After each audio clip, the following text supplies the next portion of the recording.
Buenas tardes. Este es un video corto que solamente pretende complementar el de las clases de proyecto estructural, una serie de reflexiones muy básicas que los pueden ir orientando sobre el desarrollo del proyecto que tienen que hacer de integrador. Supongamos diseñar un establecimiento fabril de planta rectangular a dos aguas, ¿sí?, semejante a la estructura que ustedes tienen para resolver.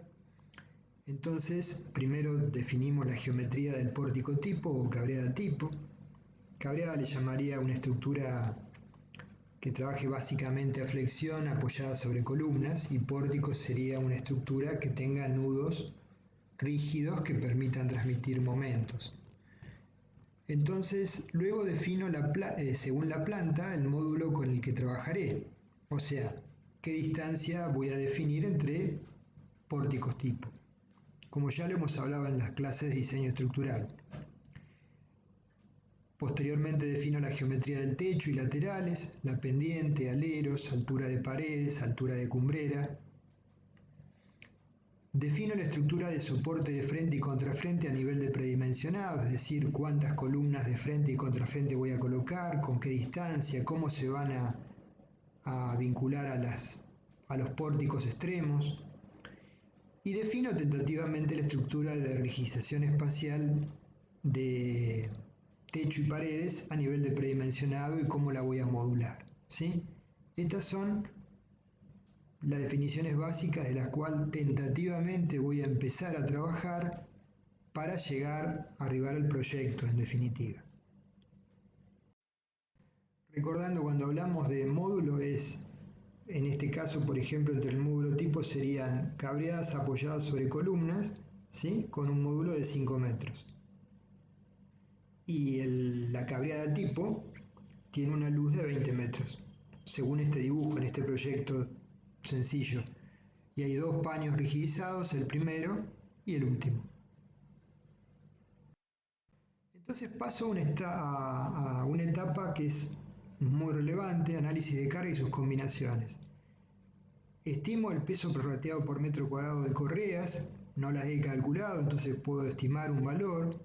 Yo les hablé en la práctica, conjuntamente con lo que hablaron con Franco, entre 4 y 5 kilos por metro cuadrado es un valor razonable para empezar a trabajar. Estimo por metro lineal, el peso por metro lineal del pórtico tipo, porque no lo tengo diseñado, ¿sí? Un valor, me parece más acertado estimarlo como carga por metro lineal y no prorratearlo como parte de la carga del techo, porque si no vamos a estar cargando con el pórtico a las correas, ¿se entiende? Entonces, si hablamos de qué carga en kilos por metro lineal, bueno, dependerá de las condiciones donde esté emplazada la estructura, de la luz a salvar, pero para tener un primer valor tentativo, supongamos 40 kilos por metro lineal. No nos va a mover el amperímetro si el cálculo en definitiva nos da 30 o nos da 50. Analizo el paquete de peso propio de la cubierta, el tipo de chapa, la aislación, la sujeción. Ya les mencioné las correas estimadas, los elementos eventualmente que pueden ir suspendidos del techo, como sistemas de frío-calor o sistemas contra incendios, etc.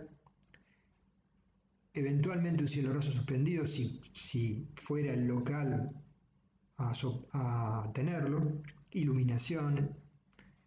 Evalúo la sobrecarga sobre cubierta según lo que establece el CIRSOC 101-2005, con la salvedad que ya les mencionamos con Franco respecto de algunos valores que parecen ser un poco elevados. LR. Evalúo las sobrecargas climáticas según el CIRSOC 104-2005 en cuanto a nieve y hielo, y evalúo finalmente las acciones de viento según el CIRSOC 102-2005, ¿sí? Entonces hago un análisis de cada una de las acciones en forma individual.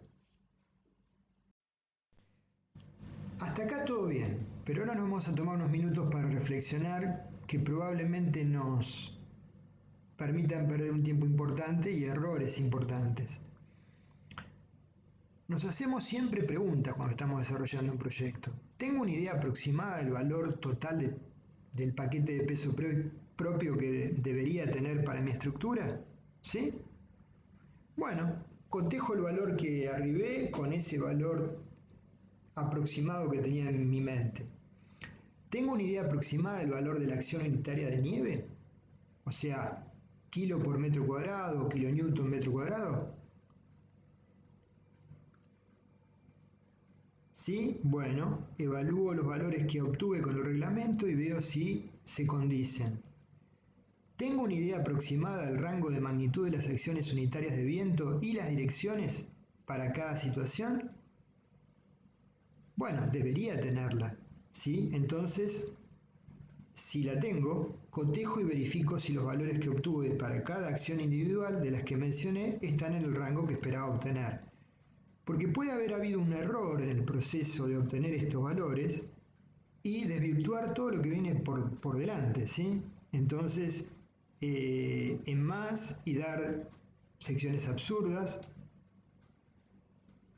o en menos y dar secciones que no son las adecuadas, con el consiguiente riesgo si no tenemos la experiencia, la intuición para detectarlo.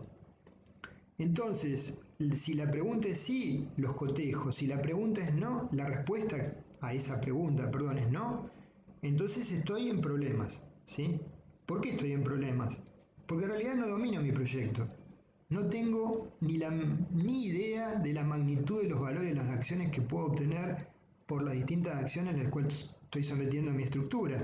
Entonces eso ni idea lo voy a mezclar, mayorar con coeficientes X, 1,6, 1,2, y los voy a combinar y me va a dar una ensalada de la cual no voy a saber si son valores razonables o estoy partiendo de magnitudes erróneas, ¿sí? Entonces, esto es muy importante, tener ideas previas del orden de magnitud o rango de magnitud de las acciones que estoy trabajando en cada uno de los casos. Bueno, paso a diseñar las correas de techo, ¿sí? Como tengo definida la distancia entre módulos tipo, tengo definida entonces la longitud o luz entre apoyos de correas, considerando las mismas simplemente apoyadas. Como definí la geometría del pórtico tipo, tengo definida la distancia entre ejes de correas, considerando el concepto de tratar de apoyar las correas sobre montantes o diagonales, sobre nudos. Entonces tengo S, la separación entre correas.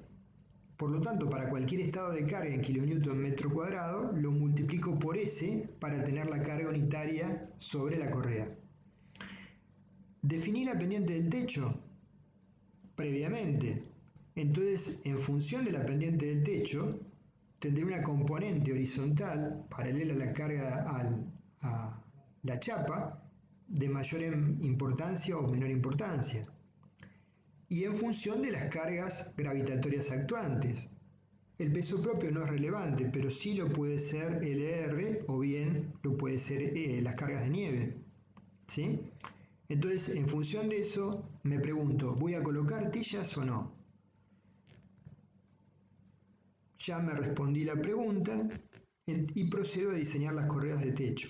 Analizo dos estados, con uno predimensiono y con el restante verifico, tanto las secciones en cuanto a las tensiones como las deformaciones. Veo a qué valores arribé, qué secciones. ¿La sección de correa que obtuve es muy grande? Bueno, evalúo proyectos semejantes si no tengo la experiencia previa para ver qué es muy grande o qué es muy chico, ¿sí? Entonces, si es muy grande, hago una verificación de las cargas que le apliqué a la correa, porque puede haber habido un error numérico, ¿sí? Si aún así todo está bien y sigue siendo muy grande, quizás las cargas gravitatorias, sobre todo las sobrecargas LR o S, sean relevantes y la pendiente del techo también, y entonces el momento, según el plano del techo, si son correas tipo C, donde el momento de inercia es muy pequeño, requiera o cambiar la sección de las correas, lo cual no es tan simple, ¿sí? O sea, tiene sus costos, se puede hacer, pero tiene sus costos, o bien colocar tillas en el centro de la luz o en los tercios, con lo cual disminuyo la luz para definir el momento en ese plano, ¿sí? La reduzco a la mitad o a un tercio. Y probablemente verifique entonces con la correa que tentativamente he trabajado. Bueno, paso a la primera etapa del diseño del pórtico tipo, la estructura tipo con la cual voy a armar ese recinto industrial. Verifico contar con cada estado de carga individual evaluado, ¿sí? De los que mencionamos, y procedo a realizar las combinaciones de carga del reglamento. Son un montón, la verdad que son muchas, ¿sí? Hay que hacerlo. Ahora, dentro de esas muchas combinaciones de carga, no todas son dominantes, determinantes o relevantes. Entonces, tengo la capacidad de definir dentro de las, 30 o 40 combinaciones de carga, ¿cuáles son las 3 o 4 más determinantes? Bueno, muy bien, si es así. Entonces, primero chequeo las deformadas asociadas con los estados unitarios de carga que generan esas combinaciones. ¿Qué les quiero decir con esto? Si peso propio y viento según A es determinante, entonces chequeo la deformada de la estructura bajo peso propio y chequeo la deformada de la estructura bajo viento según A. ¿La deformada es compatible con lo que yo esperaba obtener? ¿Sí? ¿La forma, como se está deformando la estructura, es lo que yo esperaba? Sí.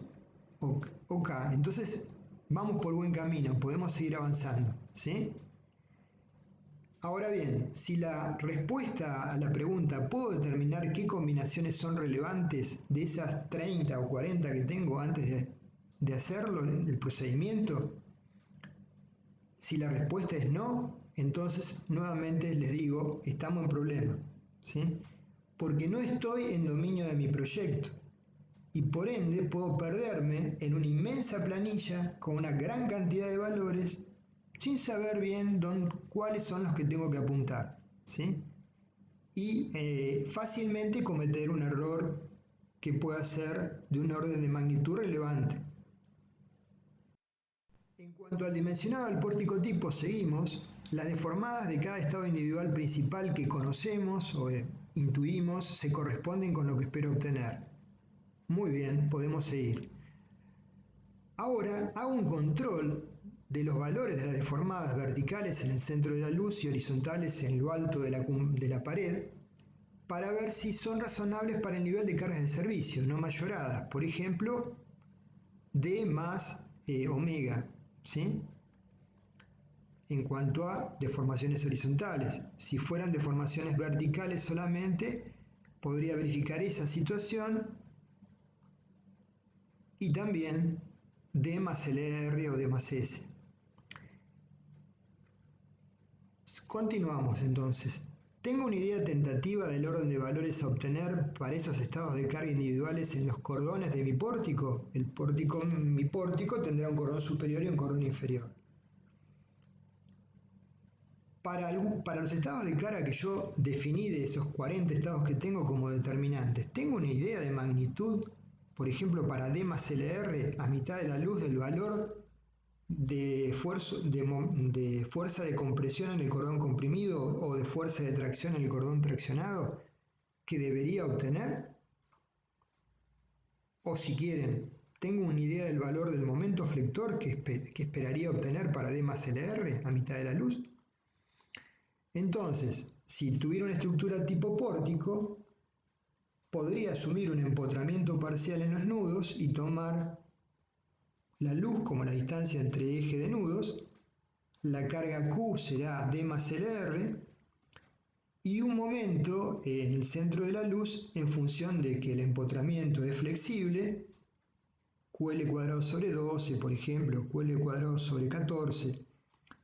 Entonces, a partir de que determino ese valor del momento, puedo obtener el valor máximo de tracción estimada, tentativa, groseramente, como M sobre Z. El momento sobre la distancia entre ejes de cordones. Y puedo cotejar con lo que obtuve del software de cálculo. Entonces tendría que tener una buena aproximación. Si no la tengo, quizás mi evaluación del grado de empotramiento no fue la más acertada. Tendría que ver qué tan rígidos son esos nudos, ¿sí? Pero eventualmente es algo que puedo, reflexionando y analizándolo, determinarlo, ¿sí? Debería dar un valor cercano a estos valores tentativos que estamos trabajando. Bueno, ahora ya hice todas esas verificaciones y tengo una enorme planilla Excel donde volqué las solicitaciones en un elemento tipo de un cordón, de una diagonal, de un montante, para cada valor de combinación de cargas que analicé, mayoradas. Como dije, eran muchas y por lo tanto tengo un montón de valores a determinar. Tengo presente qué estados deberían ser determinantes y el orden de magnitud de esos valores para las zonas, al menos las zonas más críticas. El cordón en el centro de la luz, el cordón en los nudos de arranque del pórtico y el cordón en la base del pórtico. Por lo menos en esas zonas tengo una idea de magnitud de los valores que debería obtener. Es bueno controlarlo antes de procesar la planilla y dimensionarlo, ¿sí? Expresando algo que el ingeniero Arroyo manifiesta en una disertación, es una persona con una enorme capacidad de docente, él, y aparte es un proyectista y calculista de estructuras de suma complejidad, él nos sugiere sacrificar las variables menos importantes para facilitar entender el fenómeno. O sea, cuando nos llenamos de números, fácilmente podemos confundirnos y cometer errores que sean relevantes sin siquiera darnos cuenta de eso, ¿sí? Y recordar que el exceso de precisión, o sea, el momento es no sé, 356,22 kN. No tiene ni mucho sentido el exceso de precisión porque es artificial, no nos va a asegurar nada, porque las variables de ingreso al problema tienen un grado de aproximación que no es de ese orden, ¿sí? Entonces las variables de salida no la van a tener. El orden de magnitud de las variables que manejamos es vital para poder controlar nuestro proyecto y para poder evitar posibles errores en las diferentes etapas. Bueno, es muy breve esto, pero son los conceptos más básicos que quería transmitirles para que comiencen con el trabajo general. Bueno, gracias por su atención, nos veremos después de las vacaciones.